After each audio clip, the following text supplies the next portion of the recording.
Well, I was expecting something really, oh shit. It turned out to be something, oh, that's so generic.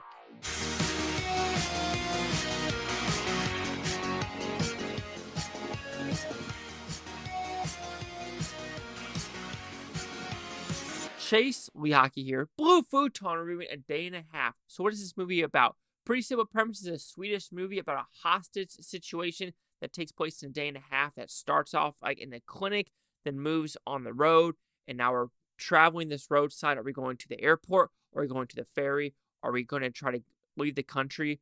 Let's find out. So, did I like this film?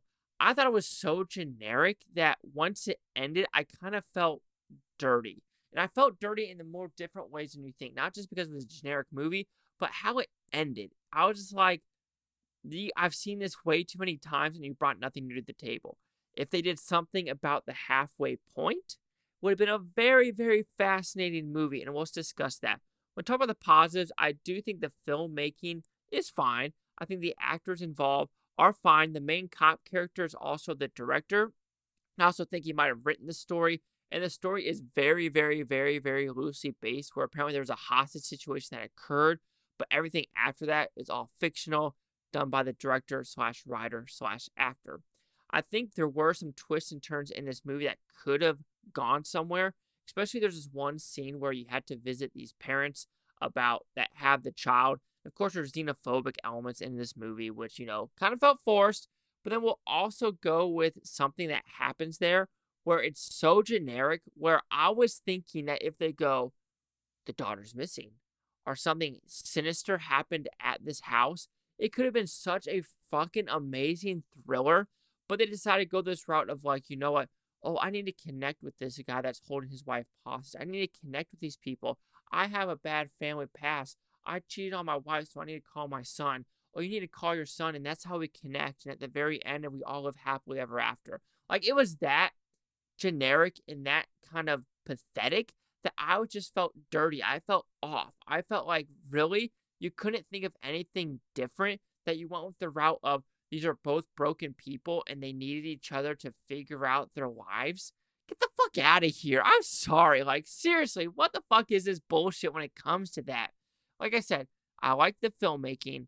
I liked some of the elements in it, like especially just seeing this highway with, looks like gunshots might be happening on the highway. That was interesting.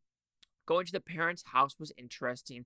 How it started off was interesting, but it literally ended like a fucking Happy Days episode. Like Sunday, Monday, Happy Days, where someone turns the camera and smiles, and then you pause, and then the credits roll, and you see the guy smiling. You're like, get the fuck out of here. The person that you literally took people hostage with a loaded gun, and you're supposed to make me like have my feelings get tugged just because he was from a different country and he was, treated poorly by his in-laws? Fuck off. Like, oh my god, yes. Like I said, there was issues with the mother as well about having mental breakdowns.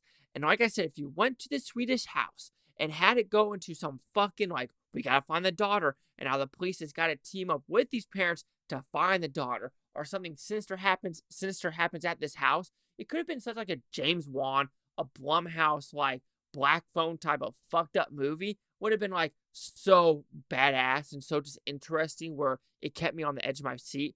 But where I knew it was going after that scene, where I was like, yeah, this is going to be a generic, we both need each other to solve our family issues, I just totally lost hope with this movie overall. So yes, A Day and a Half, highly disappointed. Did not like this movie whatsoever. I felt cheated after this movie. The more I think about it, the more I'm like, get the fuck out of here. I don't need this bullshit in my life. So A Day and a Half will receive a 1.5 out of 5 with futons. It was at 30%, which the Critics' News scores gave this one. And seriously, this is one where I thought it was fine, but the more I think about this movie and I slept on it, the more I'm like, nah, fam, I did not like this, and I didn't like where it was trying to throw me. Anyway, critics a 71% with 7 of them. Audience score a 56% fewer than 50. No critic consensus. The people that gave it a negative, a 2 out of 5, bland, a 1.5 out of 4. If I'm smart, that is a, like 40-ish%. Like I said, I'm okay with the 40, but like I said, the more I'm thinking about this movie, the more I'm like, this is a 30 for me. So yeah, 30, 56, 71. Chase Lee Hockey here with the Blue Futon. Like, comment, subscribe. Oh no, thanks Futon, Toby, Futon. They have a great day. Not care watch this today, tomorrow, week from now, month from now, year from now. I love every single freaking one of you. And yeah, this kind of reminded me of that German hostage one where everyone was just kind of like, chilling. What's it with European and hostages being like, oh yeah, victim blame? Fuck victim blaming on some points. It really, really did.